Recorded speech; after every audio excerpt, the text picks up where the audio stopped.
uma subordinada temporal. O Zé engordou porque comeu tanto chocolate, esta é uma causal, não é? E temos a subordinada depois, ela tem mobilidade, pode estar antes ou pode estar depois. Vamos fazer dieta para não engordarmos. A Ana vai estudar para que tenha boa nota. Portanto, são finais, temos aqui 2 casos de finais. Se comes muito, engordas, condicionais. Se queres aquele bolo, eu dou-te. Portanto, são, elas são eventuais, potenciais, ambas. Porque as condicionais têm umas certas variantes, e neste caso elas são mais ou menos idênticas. Potencial e eventual. Bom, agora eu queria só comparar 2 tipos de frases. Um tipo, as concessivas, e outro tipo, as adversativas. Sintaticamente são diferentes. Sintaticamente, nós temos nas concessivas subordinação e temos mobilidade. Nós podemos ter a concessiva no início, podemos ter a concessiva depois da principal, sem problemas. Depois temos as adversativas, que são coordenadas e não têm naturalmente mobilidade. Nós não podemos mover as adversativas. Elas têm que estar, portanto, numa determinada posição na frase. A frase é a mesma, sensivelmente, em termos simples. Já agora, do ponto de vista do seu significado, as concessivas e as adversativas são idênticas. Portanto, são contrastivas, introduzem argumentos, portanto, todos nós sabemos como é que elas funcionam e têm uma diferença sintática, mas semanticamente têm um sentido próximo e um funcionamento. Pragmaticamente, elas têm um funcionamento parecido, não é? Como introdutores de argumentos. Agora, eu só vou experimentar mudar a posição nas de cima, que é fácil, não altera o sentido. Embora o resultado fosse mau, o Zé estudou. O Zé estudou, embora o resultado fosse mau, não há alteração. Apesar do tempo estar terrível, eles saíram. Eles saíram, apesar do tempo estar terrível. Bom, e ainda que seja tarde, vou ao cinema, ainda que seja tarde. Se bem que muito feio, o Zé é muito simpático. O Zé é muito simpático, se bem que muito feio. Pronto, aqui não há problemas de sentido. Mas nas frases coordenadas eu não posso alterar a ordem, porque altera o sentido. Altero completamente o sentido. Então vamos só fazer uma experiência. Se eu disser, o resultado foi mau, mas o Zé estudou, a continuação do meu discurso vai no sentido do estudo do Zé, de como o Zé é ótimo, não é? Porque estuda e é muito bom, certo? Agora, se eu puser a frase ao contrário. O Zé estudou, mas o resultado foi mau. O meu discurso a seguir vai no sentido do resultado. E o resultado foi mau. E não vai no sentido de dizer o estudo do Zé, certo? Portanto, nas coordenadas não é possível mudar a posição. A última frase também se vê isso muito bem. O Zé é feio, mas é muito simpático. Venha ao Zé, certo? Queremos tudo com o Zé. Agora, imaginem ao contrário. O Zé é muito simpático, mas é tão feio. Põe o Zé lá para longe, paciência. Certo? É completamente diferente quando nós trocamos a posição nas adversativas. Bom, e isso é sintática, portanto, sintaticamente elas são fixas, portanto, na sua posição. Bom, como o verbo e a centralidade do verbo no enunciado. Não há lugar para enunciados sem predicado. Porquê? Porque o próprio objeto de um ato comunicativo é o predicado. É aquilo que eu vou dizer sobre o sujeito. Tá? Portanto, o próprio objeto de um ato comunicativo que está basado num enunciado, que está na frase, é o predicado.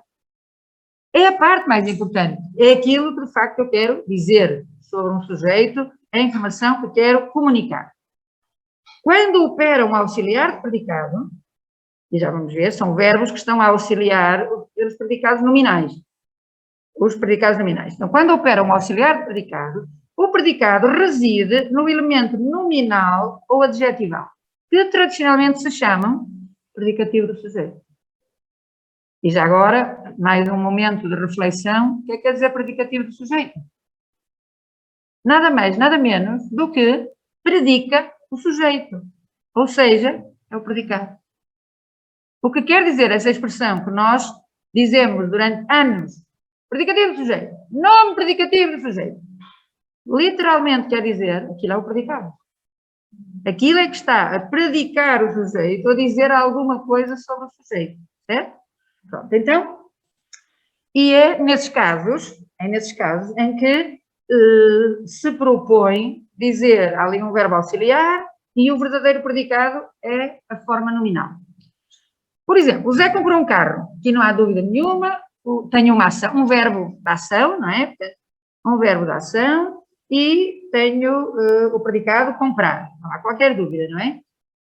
O que eu digo sobre o sujeito, o Zé, é que ele comprou a viatura e agora é dono dela. É isso. A segunda frase, o Zé é bonito, o predicado é a boniteza do Zé, o que eu digo sobre ele. E se eu parar a frase antes do predicado bonito, ela não me informa de coisa nenhuma. O Zé é. A não ser que eu esteja na aula de filosofia a dar o existencialismo, a frase o Zé é não significa nada. Certo? Porquê? Porque o verbo ser é um dos tais auxiliares de predicado. E eu preciso do bonito, ou simpático, ou sei lá o quê. Bonito, simpático, informa. Preciso de um predicado, basicamente. Certo? Pronto, então, os chamados predicativos de sujeito não são mais do que predicados nominais, de forma nominal. Dimensões do verbo. Para que é que serve o verbo não enunciado? Serve para tudo, literalmente, não é? A primeira dimensão do verbo, e eram estes que eu estava com um bocado de medo, que são mesmo muito texto. Não sei se conseguem ver lá atrás. Pronto, então, a primeira dimensão é a chamada função verbal. O que é que faz um verbo? Apreende linguisticamente um estado de coisas como um processo. Geralmente tem dinamismo, geralmente. Nem há verbos de estado, mas, portanto, geralmente tem dinamismo. O dinamismo inerente ao verbo traduz-se em muitos significados. Eu tenho aqui, mais ou menos, não sei se tenho todos, mas o modo, o tempo, o aspecto, a pessoa, o número e a voz. Portanto, o dinamismo do verbo tem estas categorias todas. Esta função é independente do conteúdo estritamente lexemático do verbo. Quer dizer, seja qual for o significado do verbo, ele tem estas dimensões. Certo? Na sua função verbal, está inscrito no tempo, modo, aspecto, pessoa, número e voz. O verbo ser é a função verbal em estado puro. O verbo ser dá indicações de tempo, modo, aspecto, pessoa, número, etc. Naquela frase anterior, tempo presente, modo indicativo, voz ativa, terceira pessoa, singular. O verbo tem isto tudo. Não tem significado. Certo? O significado vem a seguir. Pronto, então o verbo ser é a função verbal em estado puro. Tem todas as indicações da função verbal, mas não tem poder predicativo. Não é? E por isso se chama um auxiliar de predicado. Portanto, este auxiliar de predicado surge no enunciado como o índice verbal suporte das categorias modo, temporais, aspectuais, pessoa, número e voz. Viabiliza o enunciado, confere-lhe o dinamismo específico indispensável à sua configuração. E essas categorias afetam todo o enunciado. Pronto, naturalmente, desculpem. Naturalmente, se eu disser o Zé bonito, fico na mesma. Não fico na mesma. Sei que anda ali uma boniteza, mas não tenho tempo, modo, aspecto, pessoa, número, voz. Não tenho as indicações do processo, não é? Do verbo. Pronto, e é por isso que se diz que o verbo ser é, em estado puro, a função verbal. Embora, do ponto de vista do significado, seja bastante despido de significado. A segunda dimensão dos verbos é a coesão, é a função coesiva. É que um verbo, quando nós olhamos para uma frase ou para um enunciado, o verbo organiza numa estrutura completa e às vezes complexa os elementos do enunciado. O verbo convoca e interrelaciona um complexo de elementos e integra-os numa unidade semântico-funcional e formal, que é o enunciado. Portanto, além da sua função de predicado, tem esta função de organizar a frase. certo? É o verbo que organiza a frase. Portanto, ele cria uma estrutura completa, diz quantos elementos é que tem que estar. Se tem zero, se for intransitivo, é zero. Se for transitivo, tem um objeto. Se for transitivo duplo, tem 2 objetos. Então, diz o número de elementos que tem que estar, mas não é só isso. Diz quais elementos. Exige os elementos. Com certeza notam que se eu disser o bebê leu o romance, tenho aqui um problema gravíssimo, que é o verbo ler não admite um sujeito analfabeto. Certo? O bebê leu o romance, tem um problema semântico da exigência do verbo ler de ter um sujeito animado, e não só animado, que saiba ler e que tenha capacidade para ler um romance. Portanto, há aqui portanto, o objeto aí também é um problema, ser um romance. Se fosse o bebê ler o título do jornal, se fosse o bebê ter o título do jornal, eu já não dizia nada, porque eu tive um sobrinho que lia os jornais todos com 2 ou 3 anos. Eu já não dizia nada, se fosse o bebê ler o título do jornal. Mas não, o bebê leu um romance, não temos dúvidas nenhumas, certo? Não temos qualquer dúvida que é impossível o sujeito ler. Então, diz o número de elementos e a qualidade deles. Também se eu disser o gato leu aquele bilhete, também não pode ser. Não pode estar esta. Pessoal que está no Zoom, eu vou ter que retomar a ligação porque ele interrompeu-me. Daqui a 10 minutos vai falhar. Pronto, e nós vamos parar um bocadinho e recomeçar. Então, logo, dizia eu, se fosse o gato também não funcionava. O muro leu o bilhete. O gato leu o bilhete. O verbo ler exige um sujeito e um objeto. E ainda por cima exige que o sujeito seja capaz de ler, e já agora que o objeto seja legível. Pronto, também isso. Logo, o verbo viabiliza a afetação de todos os sintagmas presentes no enunciado, os elementos da construção sintática a certos papéis semânticos e sintáticos. Portanto, as funções sintáticas, o sujeito, o complemento do objeto direto, o complemento do objeto indireto e a papéis semântico-funcionais. O caso, não é? O verbo ler, já que estou com ele, exige um sujeito agente capaz de ler, não é? Portanto, exige um caso, além de outras exigências. Também determina o acordo ou a determinação do tempo e a relação com os adverbiais. Também, se estiver no presente, só admite adverbiais temporais presentes. Agora, já, neste momento, certo? Não admite adverbiais do passado ou do futuro. Determina ainda o aspecto e a relação com circunstanciais pontuais, durativos e frequenciais. E determina a relação com os adjuntos circunstanciais em geral. Portanto, com os de tempo e com os de espaço. Portanto, o verbo determina as relações de acordo e os vários adjuntos também na frase. Bom, eu vou passar em revista alguns tipos de verbos, não é? E vamos ver quais são essas indicações semântico-sintáticas. Portanto, o número de elementos e a natureza dos elementos nominais que estão com aquele verbo. Isto tem mais do que uma designação. Há quem chame, portanto, pelo menos a gramática de Mateus chama, estrutura argumental do verbo, o número de elementos que ele convoca e o tipo desses elementos. Também há quem chame estrutura actancial. Estrutura actancial do verbo, estrutura argumental, portanto, são mais ou menos sinónimas. E estas estruturas, estes elementos, estão memorizados em competência num modelo constitucional virtual. Quer dizer, quando eu digo dá, eu sei que há um sujeito, um objeto e um beneficiário, imediatamente. Portanto, na minha competência de falante português, dar implica 3 elementos, sujeito, objeto e um beneficiário. Já agora também tem tem outras exigências. Também exige que o objeto seja transacionável. O Zé deu a ponta rápida à Ana, não pode ser, pois não. O objeto tem que ser um objeto transacionável. Pronto. Já agora o sujeito também tem que ser agente. O verbo dar obriga a que o sujeito seja agente. Bom, vamos ver verbos com 0 argumentos. Os verbos meteorológicos em geral. Os verbos meteorológicos em geral têm 0 argumentos. Chove, troveja, neva e outro tipo de verbos que têm que ver com o estado do tempo. Está frio, está calor, faz frio, faz calor. O verbo amanhecer ou entardecer. Amanheceu às 6h45, no imaginário, certo?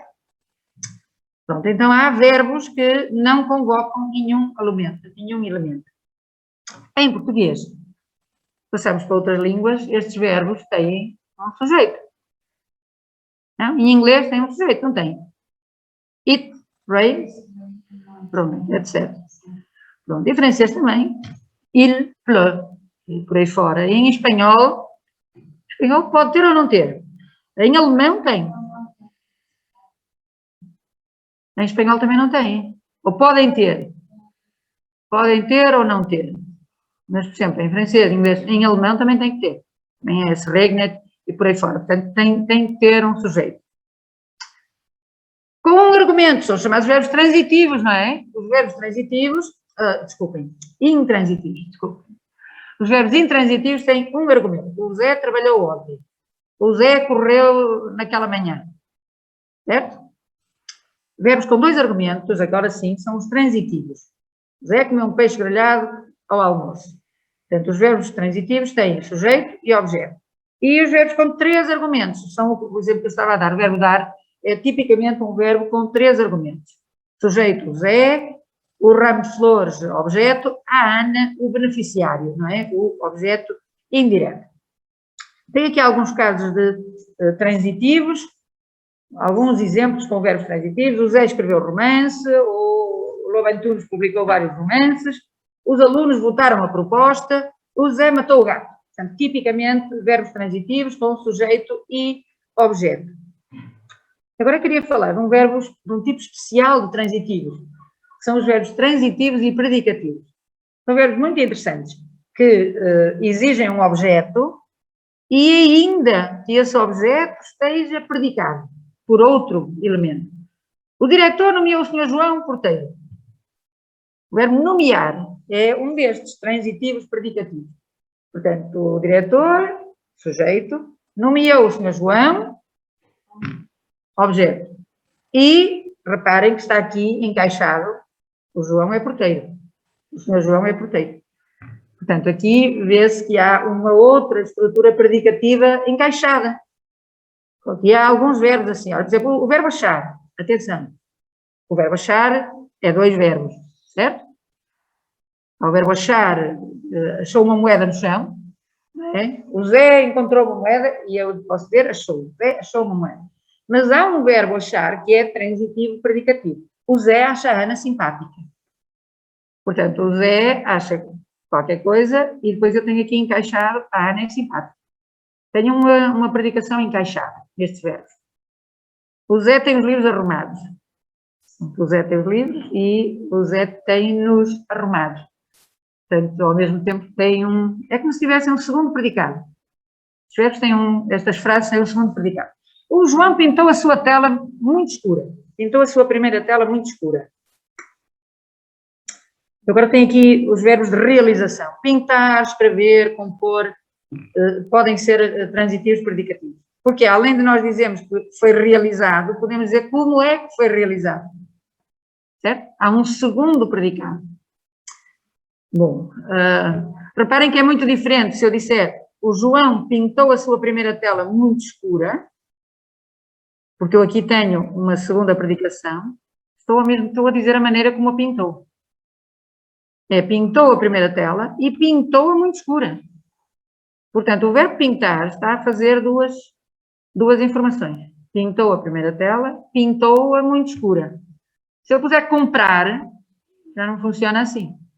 O Zé comprou a primeira tela muito escura. Mas não há relação entre pintar e entre comprar e muito escura. Certo? Há relação entre pintar e muito escura. Não há nenhuma relação entre comprar e muito escura. Porque pintar, como os verbos, como escrever, compor, são verbos transitivos predicativos e comprar não é. Comprar é um verbo transitivo normal, digamos assim. Bom, vamos ver as indicações semânticas de caso e de voz. Portanto, há relações de tipo lógico e de tipo conceitual entre o verbo e os seus complementadores. Essas relações, muitas vezes, assinalam funções. Então, um dos elementos complementadores pode ser o sujeito, e esse sujeito pode ser de vários tipos. Os sujeitos sintáticos não são todos semanticamente iguais, certo? Eu a seguir vou tentar exemplificar, porque os sujeitos não são sempre agentes. Ainda há bocadinho, quando eu disse o verbo ler exige um sujeito agente, e ainda mais coisas, é porque há sujeitos que não são agentes, que são outra coisa. Portanto, são causas, por exemplo. Pode haver, portanto, em alguns elementos complementadores, a função de locativo, de beneficiário, não é? Se for atenção, se for animado. Se não for animado, é um alvo ou uma meta. O beneficiário é se for animado, não é? Se ficar a usufruir de um determinado objeto. Bom, então vamos ver uns exemplos. É melhor assim. Casos em que, na estrutura argumental do verbo, nós temos um sujeito de tipo agente. O Zé escreveu um romance, a Ana telefonou, o Lobo Antunes publicou vários romances, os alunos votaram a proposta, o Zé matou o gato. Aqui é agente, o sujeito. Mas nas frases seguintes não é um agente. Sintaticamente é na mesma o sujeito, mas semanticamente é uma fonte. A chuva inundou a casa,